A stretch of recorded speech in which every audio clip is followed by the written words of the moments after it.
Matthew here from MiniWarGaming.com, and this is a video response to Beasts of War's announcement that they are terminating their partnership with Wayland Games due to the legal actions and contractual actions of Games Workshop.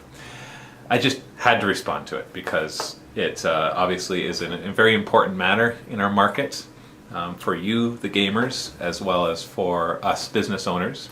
It really does kind of set the tone for how we should work with Games Workshop or should not work with Games Workshop in certain ways, and also just what other companies are able to do about this.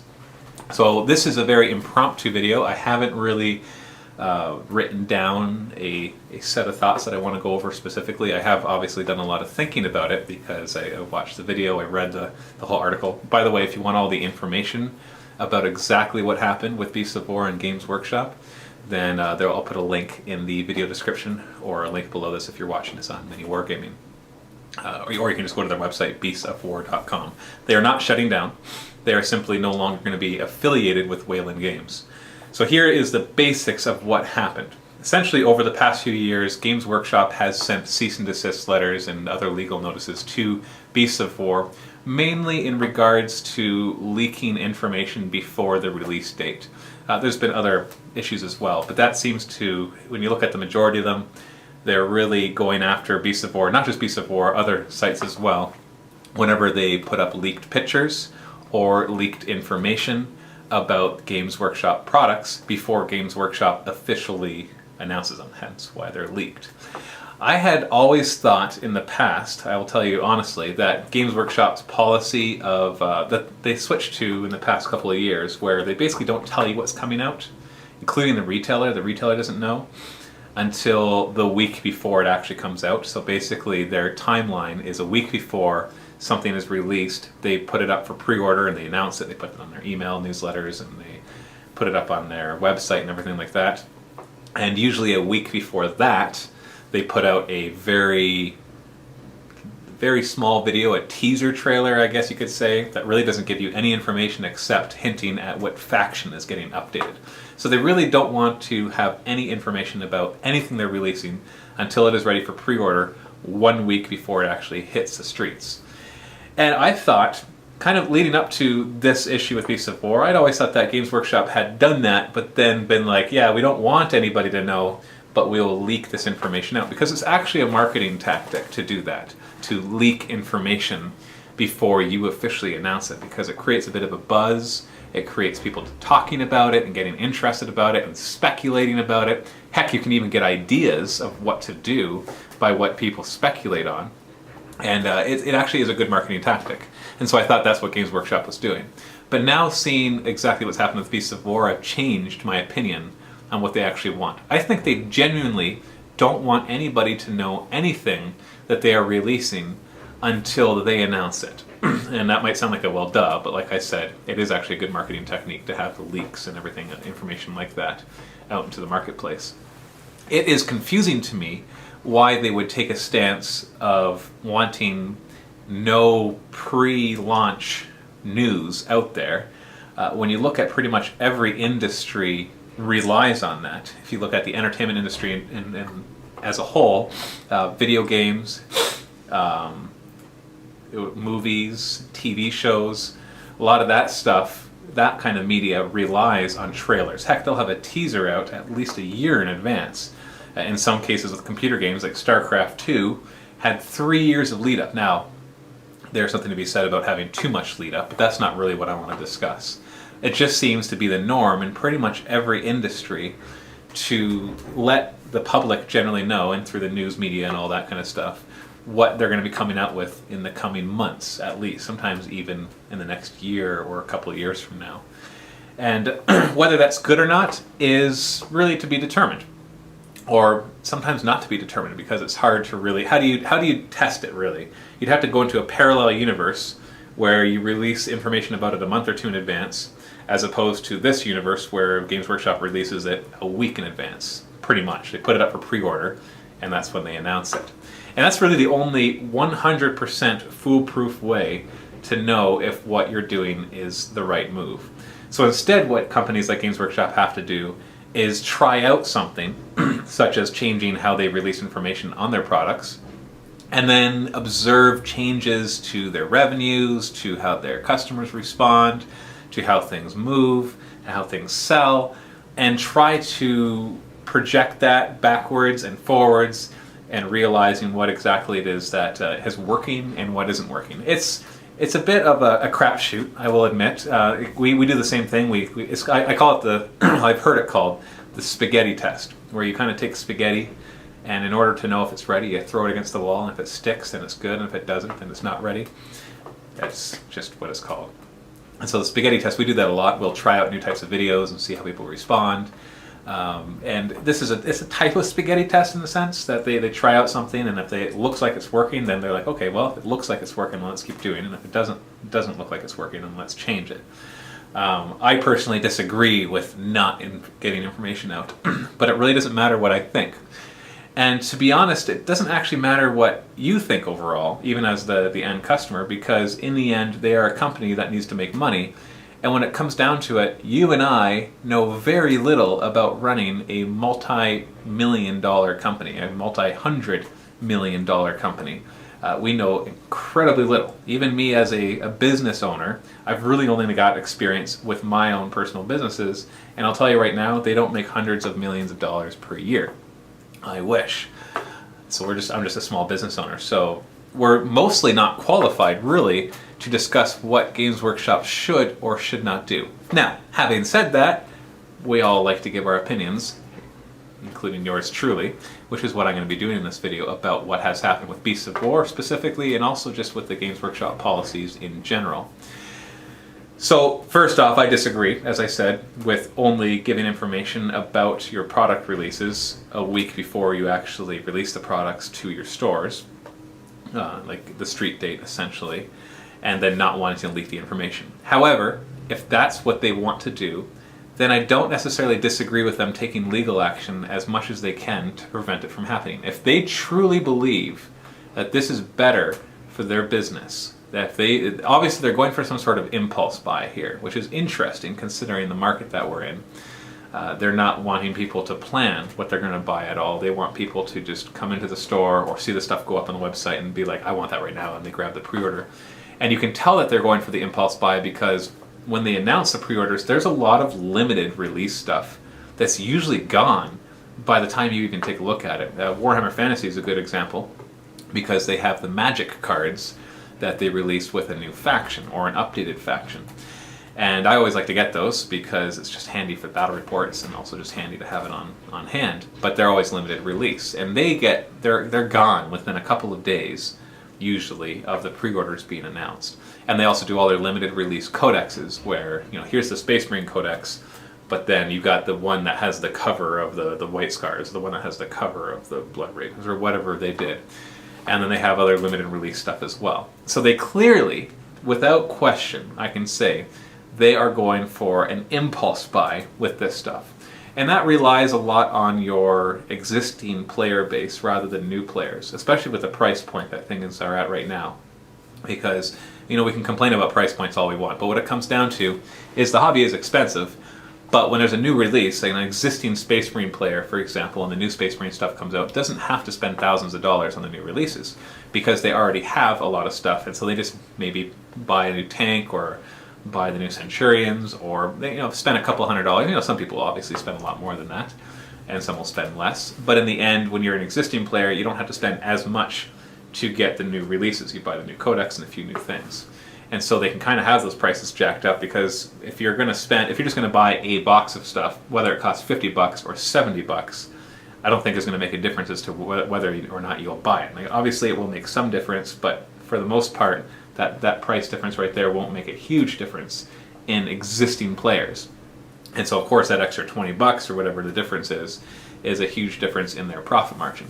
Where I think it's hurting them really badly, and I think their financial records prove this, is in new players, which is ironic considering that they really seem to cater in their stores to trying to recruit new players. In fact, they have a lot of training behind it and a lot of emphasis on getting new people into the hobby, which is great because Games Workshop has built this market and they continue to strive to build it more. But the prices, of course, make that a little more difficult, and the way that they do releases, well, the way they do releases doesn't really matter for new players, because new players aren't on their email list. They're not listening to the leaked information because they're not a current player. They're yet to be introduced to the hobby. And so it's just all interesting how this all comes together when you look at it, of whether or not it's good for them. When you look at Games Workshop's financial reports, it is interesting to note a few trends. One is that they're not really growing over the past few years. There's been some relative, this kind of thing, and it's changed. But if you consider how much their price has gone up in the past few years, and then consider how much their revenue has not gone up, you can see that their existing customer base is shrinking. That's just the way it is. If I sell a product for $50 normally, and I make $5,000 a year in selling that product, so that means I sell 100 copies of it, and then I raise the price from $50 to $100, and I make $5,000 in next year, that means I only sold, what did I say, 100 copies before, and now it's 50 copies. And so as much as I made the same amount of revenue, I have less customers.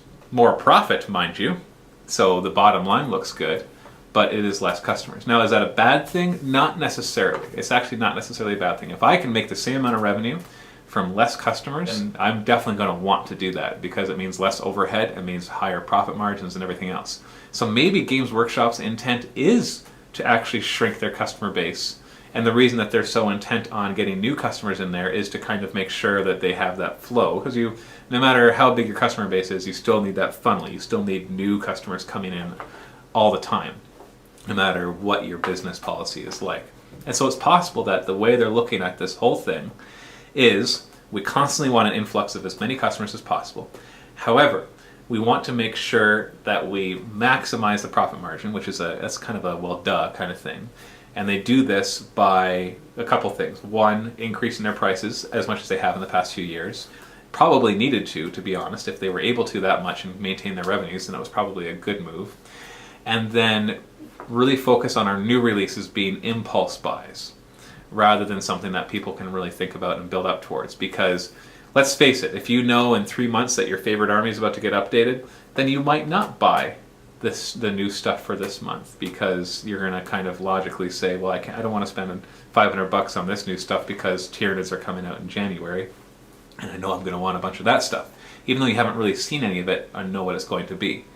And so, whereas if you didn't know Tyranids were coming out in January and you're a big Tyranids player, and the Space Marine stuff comes out and you're like, oh, that looks really cool, and in your mind, Tyranids are a ways out before they get updated, you might go and spend a few $100s on the Space Marine stuff. And then when the Tyranids come out in January, you're like, oh, I got to get that stuff too because I'm a big Tyranids player. So the impulse buy really kind of pushes the maximum amount of money out of each person as possible. So that seems to be an argument in favor of what they're doing right now. The only reason that I kind of feel that it probably isn't the best, in my opinion, is because it seems to be a general good practice to have more of a pre-launch when it comes to launching your product, to more of a build-up, more of advertising and trying to get the word out about something and really building that excitement for it. But at the same time, Games Workshop produces all of their own products. When you look at movies and video games, it's a bunch of companies all competing for that same ad space, that same movie trailers. So it's quite possible that the marketing moves that Games Workshop has done are actually quite good.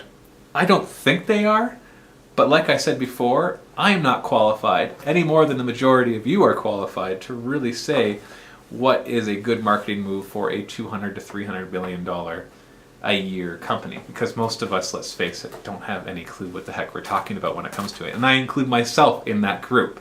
But as human beings, we love to get very opinionated on things that we know so little about.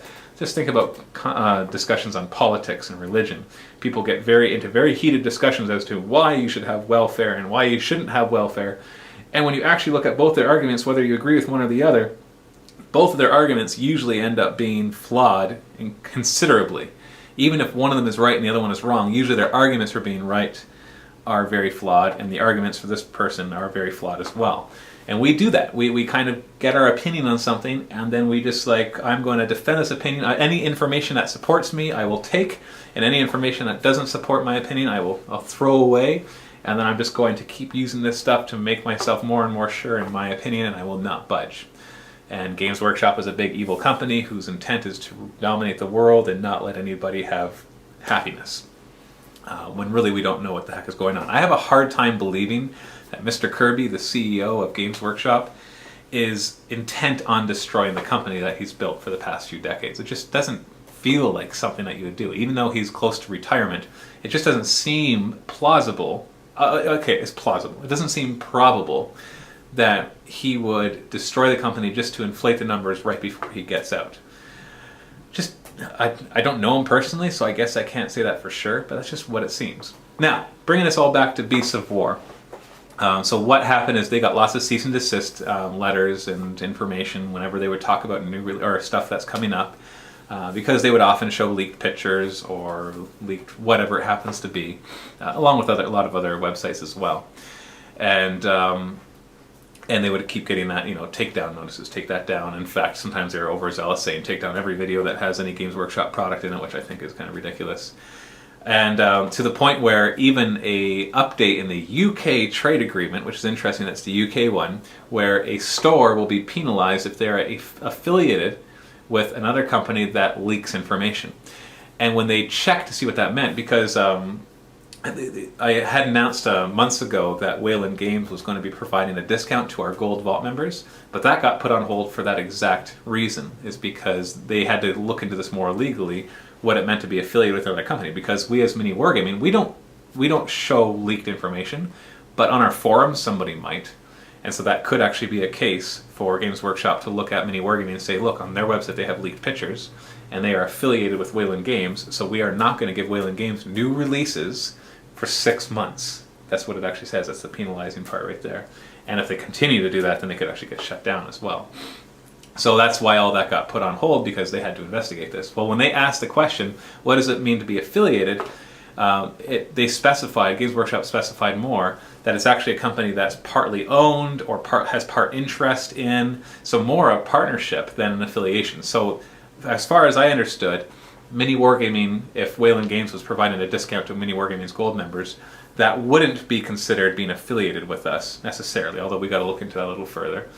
Whereas Beasts of War, being pretty much partnered and living in the same place and operating out of and even being paid by Wayland Games, obviously is. And so I do, when I look at that, I do think Games Workshop specifically made that changed their trade agreements specifically to target Beasts of War. I do think that. I know it seems crazy to think that they would target a small business like Beasts of War. But if you really look at it, how many other companies would seriously be affected by that new change to the trade agreement? Not very many. It's kind of like, it's a little suspicious that they updated the Canadian trade agreement to say that you can't have any online retailers when there really weren't that many big ones besides us. And so that was a little suspicious as well. Now I know that they already had that in the US, but it's just like all of a sudden they're really interested in shutting down Canadian online retailers. When the one big Canadian online retailer happened to also make videos and stuff about the hobby. Now I don't actually necessarily think that they targeted MiniWarGaming and tried to shut down the store. I don't think that. But in this case, when I look at it, it does seem like they targeted Beasts of War and Wayland Games specifically. And in this case, one, because Beasts of War actually disengaged from Wayland Games. Although I don't know if that's what they were looking for. They were probably more looking for Beasts of War to actually stop showing the leaked information. But now that they've detached, it'll give them a bit more freedom to act without worrying too much about the legal stuff. Because I don't think legally Games Workshop can sue for them showing leaked information, because it's all under fair use. Because this turned into a contractual thing, or even if they're doing something under the fair use laws, if they said in their contract, if Wayland Games signs a contract that says we will not affiliate with any company that shows leaked pictures, it has nothing to do with copyright anymore, now it has to do with contracts. So if they breach that contract, whether or not it was legal for that contract to be made, that's a whole other discussion and costs a lot of money to battle and figure out. Now it becomes, like I said, a contractual issue rather than a copyright issue, as Warren explains in the video and the article that's on his website. So I do think they did that on purpose. And overall, I think that Games Workshop, it's the methods that seem to be good are actually going to hurt it in the long run. And once again, a lot of you are going to be like, yeah, of course, they're ticking off their customers. That's not even why, necessarily. It's because they're kind of burying their head in the sand when it comes to internet, when it comes to social media, when it comes to customer criticism and feedback, and all these kinds of things. They seem to, rather than react to it and change, they try to shut down the things that don't work in their favor. When they sued that one, or they sent that takedown notice to Amazon to take down that one book that had the word Space Marine in it, and they got this huge amount of backlash on their Facebook page. Mysteriously, their Facebook page disappeared, and they said, we don't need a Facebook page for the general company because we have Facebook pages for all the stores. Like, they had all sorts of followers. It was a great place to be able to share new products and information and gather feedback. When they started putting YouTube videos of teaser trailers, they got a lot of negative feedback because people were saying, I've already seen all this information. So what do? Do they kind of react to that and improve? No, they disable comments and ratings, so you can't reply to their videos. So they just kind of put them out there without really any ability to socialize with the people that they're putting it out to, even though they're putting it on social networks like YouTube. YouTube is social media. It's called social media for a reason, because there is interaction. And so they seem to do that, and then they shut down internet retailers, saying that the real business is in the brick and mortar stores, when it's a new age and all these things. And then they create their own website, a centralized website where everybody can buy and get free shipping and really fast shipping, and start competing with their own retailers. It just seems that they're kind of contradicting themselves in a lot of ways, and just because they're a big business doesn't mean that they can't make major mistakes. And I think they're making those mistakes. The one I'm not sure of, whether it's a mistake or not, is in the way that they're dealing with new releases. Is it a bad thing that they only let you know a week beforehand as opposed to a month or 2 or 3 like you'd like to know? I can't answer that question. My instinct says it would be better if they let you know more beforehand, but you can't always trust instinct because you don't always know. I haven't been a miniatures manufacturer. We've done a little bit, but it's hardly been anything to any scale compared to any other company, let alone Games Workshop, so I really don't have that information. So that's my feedback. I know it's been over 20 minutes, whereas Warren's video was actually like 4 minutes and something seconds. His was very concise, it was scripted, and he had written it all out beforehand, and that was great. I do want to finish off by saying, this is specifically to you guys at Beasts of War, that we'll obviously continue to support you guys. We think that obviously any other company that's making videos to try to grow the wargaming market, whether it's for Games Workshop stuff or not, is okay in our books. We like it, so we look forward to continuing in the future and wish you the best of luck. Now, I want to address one more question, if you're still watching this at the 23-minute mark, and that is, I've seen so many negative comments where people are like, why do you still cover Games Workshop stuff when they've done all this idiotic stuff? Now, besides the fact that I've already talked about how I actually don't think necessarily that everything they've done is idiotic, let's pretend for a moment that it was. So what is the answer to the question? Because I got that too. When we announced that Games Workshop had made the trade changes and that we couldn't sell online, so we're going to shut down our store, a lot of people were like, why do you cover Games Workshop products? So obviously you have this choice not to. Well, when it comes down to it, as business owners, we need to make money.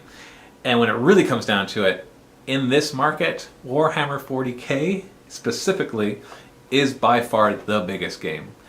And the majority of people out there, not the loud minority who are like, stop covering Games Workshop stuff then. You know, you as a customer, you have a choice, go and buy something else. You don't always have that choice. If you and a big group of friends play 40K and nobody plays Infinity or War Machine, sure, you can try to get them into it, but if you've ever tried to get your friends into a new game, then you know how hard that can be. You might be successful. I've been successful with it in the past, but it is a lot of work. For every person you really get into it, there's like 5 who kind of get into it and then kind of waver and stop. That's just part of it. It's kind of a sales process. And so when it comes down to it, Beasts of War, MiniWarGaming, companies like us are trying to build a large subscribership so that we can make money through whatever it is that we do, advertising, or in our case, the Vault. In their case, they've got the Backstage as well. It's just a subscription, that's a paid membership part of their website as well. Whatever it is that you're making money from, you need as big a viewership as possible, so obviously you need to cover the really popular stuff. And in the end, we might disagree with what Games Workshop's policies are, but in the end they make good products, even though they come out with stuff like the Centurions once in a while. Overall, their products are good. Their game is fun, their codexes are good. People will disagree with that obviously, but the majority of people will be able to see They are popular, the game is fun, the miniatures are awesome, and that's why we play Warhammer 40k, and some of us play Warhammer Fantasy as well. And then even let's play Lord of the Rings. Or The Hobbit, whatever you want to call it now. So that is what I think is the answer to that. So the answer is not we're going to just boycott Games Workshop. The answer is we're going to adjust our businesses. It is going to affect the way we think about dealing with Games Workshop stuff. Like the more they do, the more it pushes people out of the hobby, out of the Warhammer part of the hobby and into other games, which allows us as gaming media companies to cover those other games more. For example, it does encourage me, seeing all this stuff that's been going on, encourages me as a business owner to want to cover other games like War Machine and Infinity and X-Wing more. I'm not going to drop the coverage of the other ones, but it is going to make me want to kind of diversify. And that's to Games Workshop's detriment, when it really comes down to it, by them pushing the media companies saying, we don't want your help. That's what they basically said. We don't want your help. We want you to stop. If we could stop you, we would. That's what they're saying. Whether that's what they're thinking or not doesn't matter. What they're saying is, if we had a choice, nobody would talk about our product except us. Nobody would have battle reports or new release information or whatever it happens to be except us. Because then we can completely control the market the way that we want. Which I think is foolish, because you can't control a market that's not there. MiniWarGaming, Beast of War, all these other websites that are out there grow the market as well. We bring in new customers. We take customers who are existing and get them more excited so they buy even more product. We definitely contribute a lot to the bottom line of Games Workshop and other companies. And so by them acting this way, it makes us less desirable. The only reason we cover 40k is because we like the game and because so many other people like the game. But when you get into games like Infinity, well, the company Infinity, the miniatures that you're seeing me play my battle reports, they sent those to me. And the terrain that you're seeing us play on, those companies that made that terrain sent those to us for free so that we would showcase it. So guess what that's going to encourage us to do? That's going to encourage us to reciprocate by covering Infinity more. The guys at Privateer Press are starting to send us stuff as well. And so what is that going to do? There's a law of reciprocation that when somebody does something for you, you naturally are more likely to do something for them. And so when we get these free miniatures and terrain for Infinity, we're naturally going to have that pressure on us, which is good, to cover their game. And you might think, well, that's bad. As a media company, you should be able to be completely autonomous to all this. Yeah, whatever.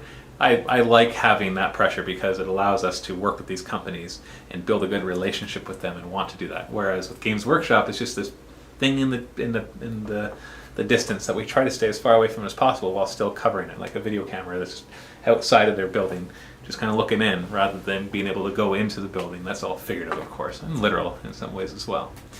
So we will continue to cover Games Workshop games for as long as they are in business, and also start covering more and more other games, not because we hate Games Workshop, but because they kind of push us to do so, and because there's a lot of other really cool games that are coming out that we do want to cover, and now have a reason to do so. So, yeah, I guess that's all I really have to say. So now this video is almost up to half an hour, and that's usually what happens when I have something to say. It ends up being half an hour in length. Anybody who knows me knows that that's just what happens. I just end up rambling and talking for quite a while. So if you've watched this whole thing, thank you for watching. Thank you for all your support. And make sure you support Beasts of War by subscribing to their YouTube channel and going on their website, creating a user account. If you can afford it, sign up for their Backstage. It's great. They've got extra behind-the-scenes videos and extra tutorials and all sorts of cool stuff that they put into the Backstage, just like we do with our Vault. So go and subscribe to it. It's nice and cheap. It's not that expensive. And it allows you to put your money where, well, it's figuratively sometimes where your mouth is. If you want to see these companies succeed, then we need to, as customers, to actively promote that. So this is Matthew from MiniWarGaming. Happy wargaming.